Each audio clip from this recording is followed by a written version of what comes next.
Nech pul deyapsan buni? 29 ga berib yuboraman. Kraskasi bormi buningni? Kraskasi yo'q. O'zim haydaganman. Kraska bo'lgan mashina. Keltirib bera olsangiz.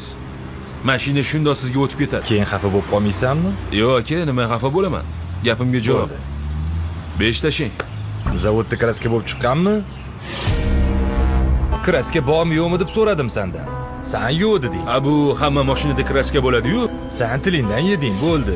Mashinang menga o'tdi, mashina, bo'ldi. Urilgan ma'noda aytilayotgan gap edi, Keyin bo'ldi, mashinani menga o'tkazib ber, yur. Gap ko'paytirmagin. hozir 1 daqiqa. Vallomatingga qilmaysanmi? Hozir. Ahror og'ayni edim. Tinchlikmi aka? Men keldim, ko'rdim. Mashina kraska bo'lganmi desam bo'lmagan dedi. Men bo'lgan dedim, bu bo'lmagan dedi. Agar bo'lgan bo'lsa, mashina sizga bo'ladi dedi. Keyin men keltirib berdim, bo'ldi, mashina menga o'tib ketdi. Siz aytgansiz, mashina kraska qilingan degansiz. Ha? Bu yo'q, mashinaning kraskasi yo'q degan. Shunaqa dedi.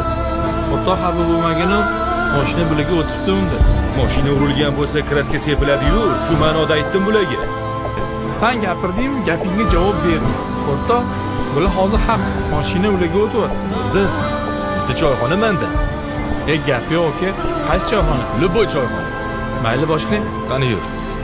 Nima zakaz qildirib qo'ying? Osh, qozon ko'p, shashlik. Birinchi ish qilib olsak, Ish bo'lar. Oldin ovqat-poqat yeb olaylik.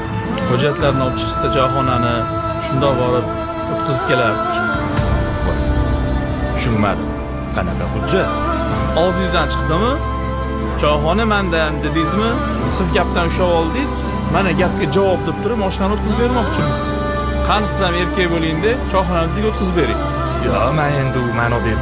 Har doim pichoqni oldin o'zingga ur, og'rimasa birov urgin.